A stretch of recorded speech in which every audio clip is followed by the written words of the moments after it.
Gayle Clark, and I'm the Executive Director and owner at the Bermuda Dunes Learning Center. We opened in 1993, 23 years ago. And these lovely ladies have talked me into doing a video today. Gayle, tell us about your educational background. I went to Michigan State University, graduated a long time ago, and my degree was in early childhood. And I came out to California. I got recruited with Palm Springs Unified School District as an elementary school teacher. Came in as a kindergarten teacher and first grade. I taught with them for 5 years. Michigan and California have reciprocity, so I came in, I was able to teach here, but I needed to get a 5th year in California, so I went and got my master's degree in administration in the evening. Have you ever had doubts about choosing this career?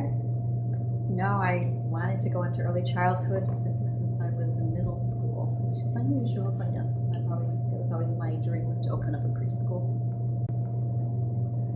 How has Baylor, if any, shaped your career and or life? It's made you stronger. There's been a lot of challenges opening the school and sometimes the day-to-day operation. Not any major failures, but sometimes things don't always go how you want them to go, and it's just made me a stronger person. And what has been the most memorable event of your career? The most memorable, it was exciting the day we finally opened the school, because there were a lot of obstacles dealing with the county to get the school opened. And the day we were NACE accredited was really exciting, because that was a big challenge, and the whole staff was involved, and it was exciting. What about the most embarrassing? The most embarrassing? It wasn't on my... I had to throw you a curveball. My most embarrassing moment with the school?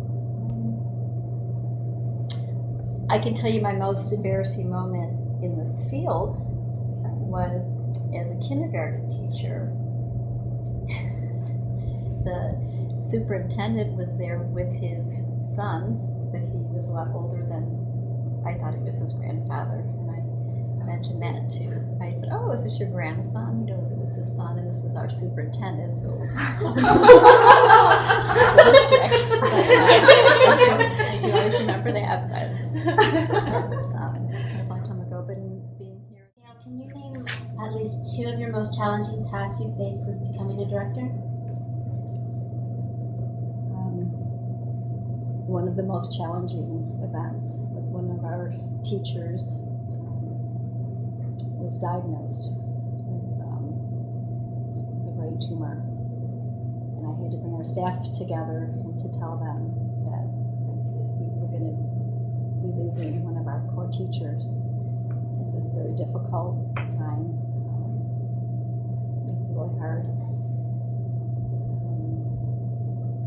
and it's actually currently right now we have a teacher. I don't know if we have a teacher right now that was just recently just went on hospice. Was diagnosed 4 weeks ago, so that was very difficult. This is it's hard. Another really challenging moment was we had a 2-year-old that at their home drowned, so we had to attend the funeral, and that was just challenging things. That was challenging and sad. Challenging times, sometimes trying to get more into the day-to-day operations, because sometimes dealing with licensing can be challenging.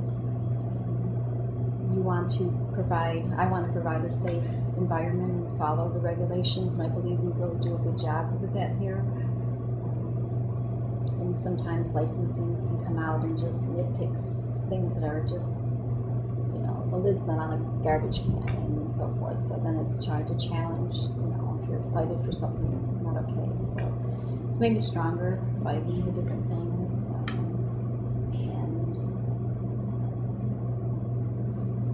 Thank you for sharing that with us. Sorry about that. Thank you. How do no stress while at work and after work? We don't do timeout here at our school for children. We don't believe in timeout, but I think for adults, timeout is what sometimes we need. So I think if something's just really stressful, sometimes it's just taking a break, going behind closed doors. And what do I do at home? My husband has really good ears. He's really good. Sometimes I'll vent to him what's gone on and so forth. How can a leader develop the ability to filter their emotions to make good leadership decisions? It's really important, and it's a really difficult task, is to not be emotional. And it's hard to separate your emotions. So I try really hard to focus on factual things and try to make decisions based on what's best for the program. And again, sometimes you have to take a break. And what would you say your type of leadership style is? I try to delegate things and get feedback from staff so that it's not all me making the decisions and trying to find out what other people think. I've got a great co-director with me, Jean, who's been with us for 23 years since we opened, so I'll bounce a lot of ideas off of her. Are you more of an introvert or extrovert, and why? It varies, but I probably would describe myself more as an extrovert. I'll sometimes I'll speak out if I feel something's not right or accurate, or if I'm advocating for something, I'm not afraid to speak out. How do you handle financial responsibilities?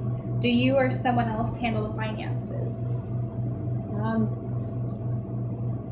We put together a budget and trying to, depending different parts of finances, but to make sure everything is followed as much as it can, and try.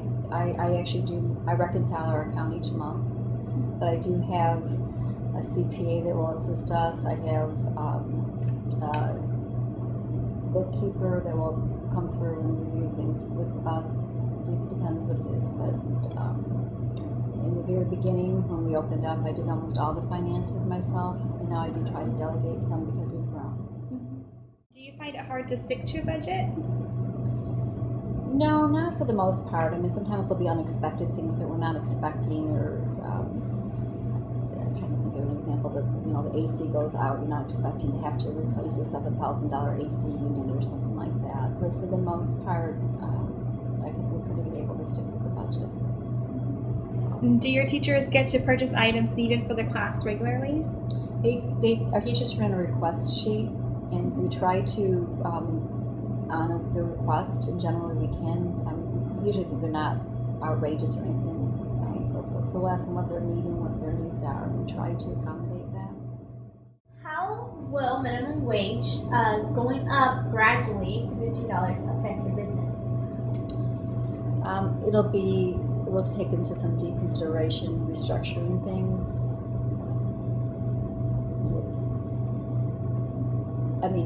It's going to affect families because tuition would need to be increased for this to go forward. Would that affect your staff in any way? Like a decrease in it? It could totally affect it, because if we can't increase tuition, then it's going to mean decreasing staff, which we don't want to do because our ratios are such that we're NACE accredited because we want a quality program. So it is concerning. If it goes into effect, it's my understanding it will go gradually, not at one time. So that would help. What do you do to make your preschool safe and inviting that sets it apart from others? Safety is number one. It always has to be. And we have to come into our school. You have to go through there's a counter at the front. We've got cameras at the front.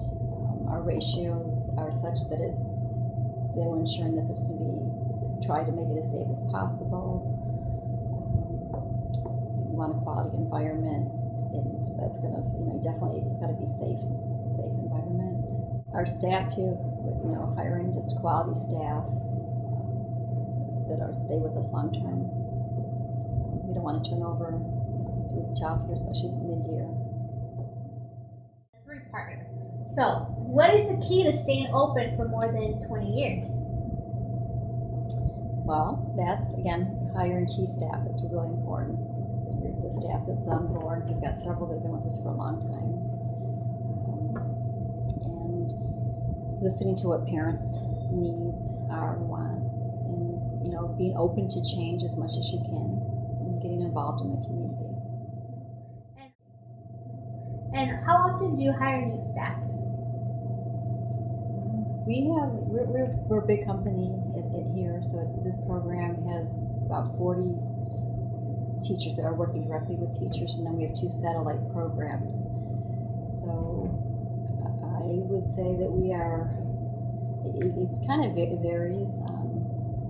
Like I mentioned earlier, we have a teacher that just took medical leave, so we had to hire and replace that teacher this past month. 6 months ago, I was notified that I had 7 on board that were pregnant. So we had to hire some temporary staff.